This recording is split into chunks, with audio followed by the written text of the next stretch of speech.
And what, pray tell, do we seek at the Watcher's Palace? Oh, come off it, friend. You know full well why we're here. The time has come for you to return to Aetheris and help your brethren prepare for their journey here and beyond.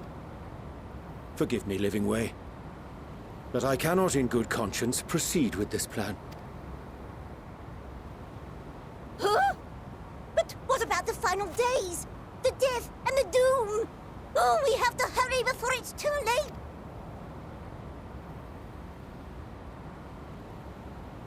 Your unflagging commitment to your duty is endearing, to say the least.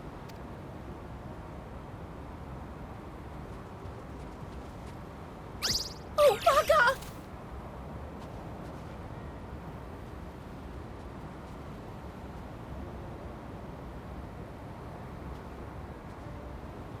Be at ease. They bear you no grudge, nor do I. How could we, having come to understand your purpose? For millennia, you and yours worked tirelessly towards the singular purpose of this heavenly vessel's construction. An arduous feat by any measure.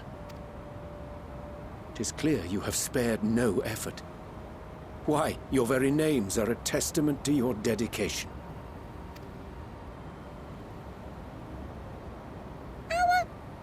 Our names? I'm not sure I understand what you're getting at. Names are an expression of the self, a declaration of one's hopes and aspirations.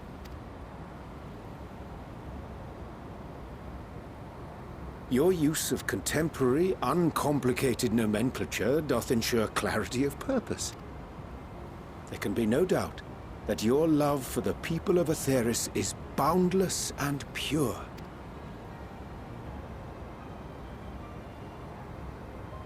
Yes! Yes! A most mellifluous phrasing!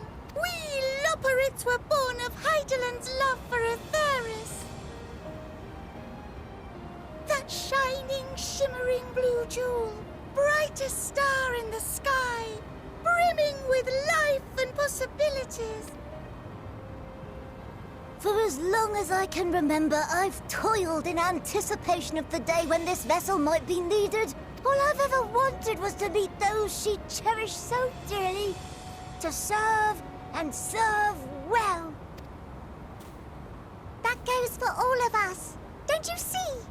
So help us help them. Lead them here where we can keep them safe. If there's anything wrong with what we've built, we'll fix it. We'll make it right.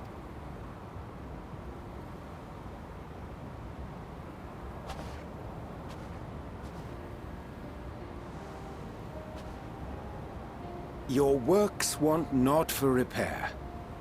Yet there remaineth much for you to learn of men, and your own kin besides. Singing Way, thy name bespeaketh more than the simple marriage of rhythm and rhyme. The songs of Aetheris are beyond counting, and span the length and breadth of emotion. Maps are monuments to man's pioneering spirit, and his devotion to charting the furthest reaches of our star. Many have devoted their lifetimes to exploratory pursuits, to venture unto the highest mountains and the deepest oceans in search of unknown frontiers. And thou, my friend, I do not think we have met. My name is Puddingway. Puddingway? Yes, indeed.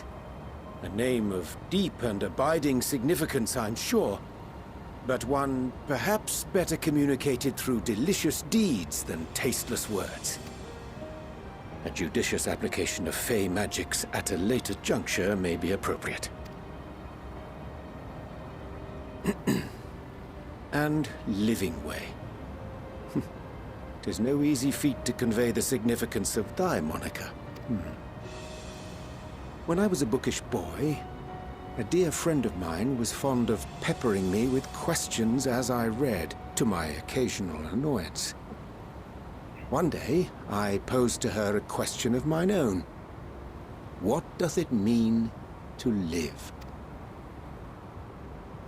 After much contemplation, she proffered this answer, the anticipation of a half-read story's conclusion.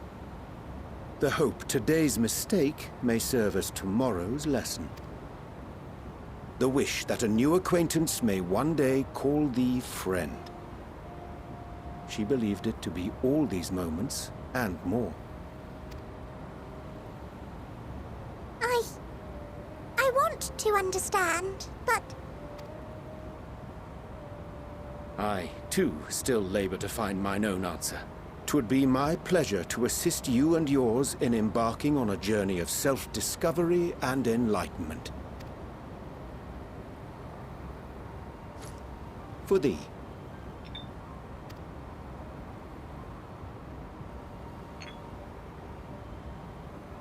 Ink as blue as the waters of Aetheris. Made in haste, though I assure thee, the quality has not suffered for it. The people need not be persuaded by honeyed words. Nay, I have faith they shall do what is right in due course. Until they do, I beg your patience, friends. And with that ink, let us fill the empty pages of Livingway's compendium. An open exchange of ideas will surely afford you all a better understanding of modern man, and with it, ideas for improvements and renovations. But more importantly, it shall empower us to together find a way forward.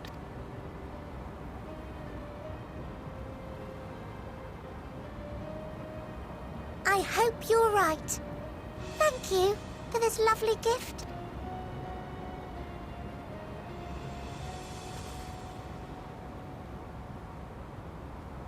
There you have it. I shall remain with the Loporrits to ensure that all is in order. Though we must needs prepare for every eventuality, you would all agree that the evacuation of our star is a last resort.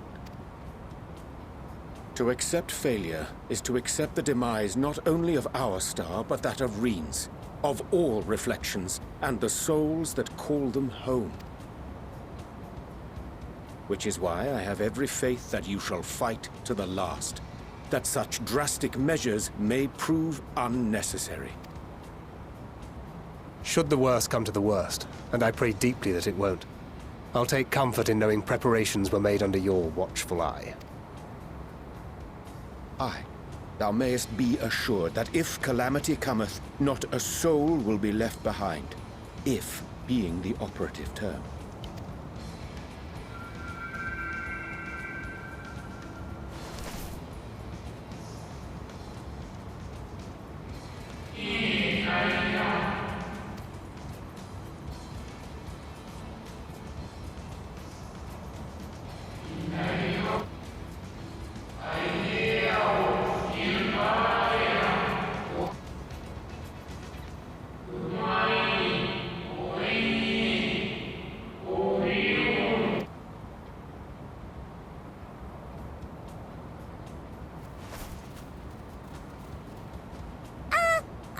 To interrupt, but I feel like I need to make amends for all the secrecy.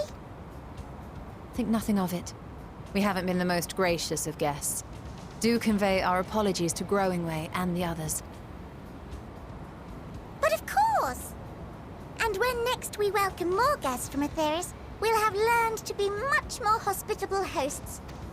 Oh, and circling back to the matter of inappropriate secrecy, we ought to discuss our benefactors. Agreed.